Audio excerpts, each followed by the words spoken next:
to come and speak to us tonight.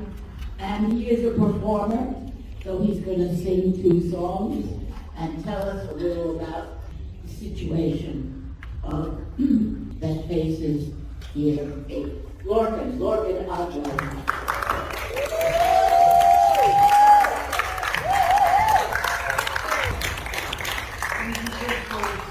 Indeed, a great honor to be introduced by one of the great voices of American theater and to be in this room. In 1964, when I was 9, my father and I built Theater 80, and we devoted the next 59 years of my life, and the rest of his life and the rest of my mother's life, to serving the arts in New York. And so many of the plays that began at Theater 80 toured the world, serving the arts worldwide. I, in my later life, went into human rights law and worked on issues of marginalized cultural isolate communities, and through that also worked with homeless communities. So I'm going to start with a song that I wrote, and the history of my singing. My father was a wonderful singer. My family collected songs in the Cumbrian and Irish tradition, and the Scottish Walk of Form ballad tradition.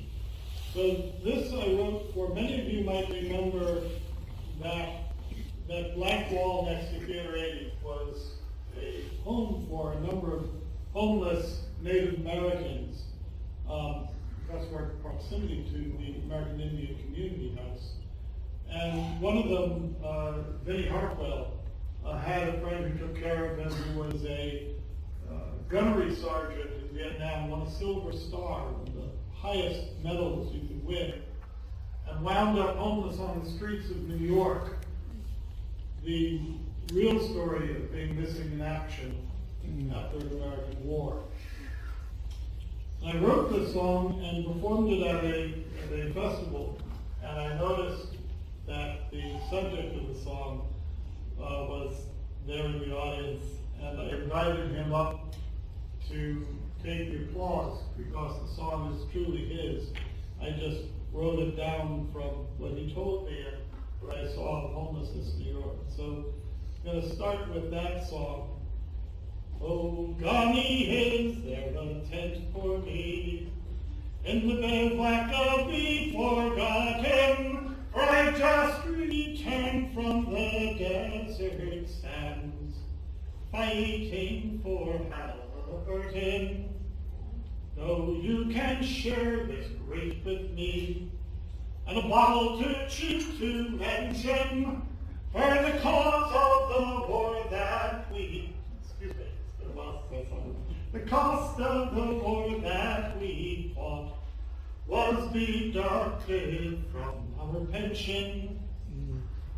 There's Bobby here who in Vietnam had a Silver Star pinned on him, and Sparrow who fought in Panama. And the first Gulf War brought us Big Jim. Where are the ones who call for war? Now we are cold and broken. It's been so long I expected. They're urging young ones to go and fight, or return and be forgotten. Excuse the lapses of memory. It's been a while since I've been on stage.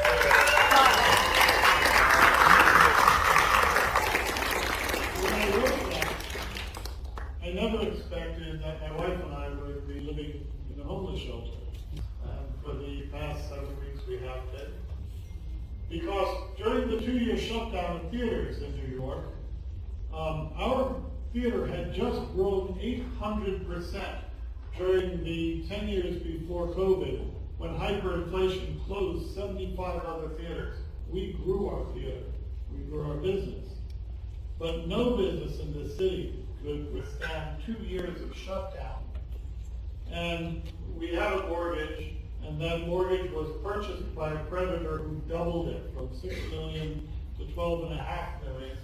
And the federal courts allowed then my building to be sold out from under me. by building a home.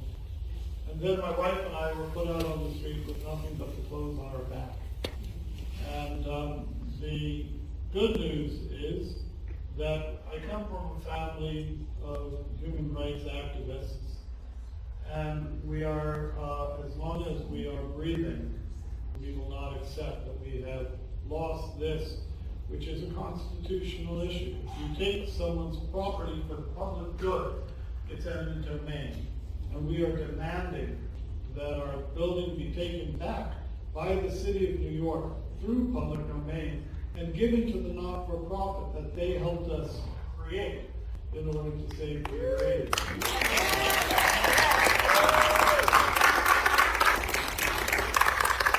And we hope that all of you will go on Facebook and find Save Peter Rady. It's a Facebook group, and pass around that petition, because the more people that say, yes, you might have the developer's money, but they don't have our votes. And at the end of the day, their money is worth nothing if they don't have our votes. And we have to remember that we are the power in this country, and we have to take the power back. That being said, my last song tonight is a song that I wrote after the start of the Gulf War.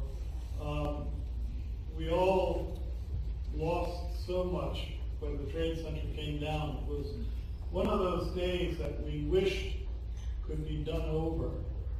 I was not so much in shock as many others had been. I'd been a combat photographer in Belfast in the mid-70s. And so for me, the world hadn't changed. It had just come to New York. But I began seeing people on the streets selling t-shirts proclaiming the land of the free and the home of the brave. And I thought to myself, there's a phrase that changes from generation to generation. And I wrote this song to an old tune, the Dark Ships in the Forest. So, I Bennington's fields in the still light of dawn, crouched by a stone wall where I knew they'd come on.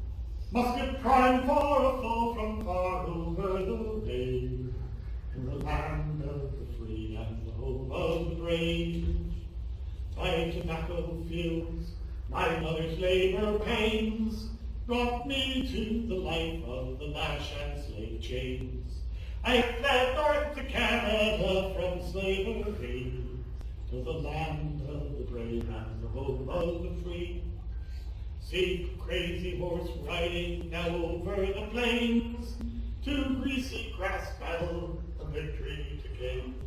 From yellow hair's murders his people to save, the Lakota live free in the land of the brave. In this dark prison cell I barely can see Hans Yoder, who lies bruised and tortured like me. We Quakers and Amish no great war will fight. We bravely sought freedom from tyranny's might. With grandfather's musket, I offered the fight to a coward in a jet plane that struck in the night. My forefathers in these mountains like me made a promise stand home to the brave and the free. So now in these days when the banners all wave, ask yourself what is freedom and where are the brave? Have the courage to stand with the brave and the free when your nation strays from the path of liberty. Let's all have the courage to take back this country and make it the land of the brave and the free.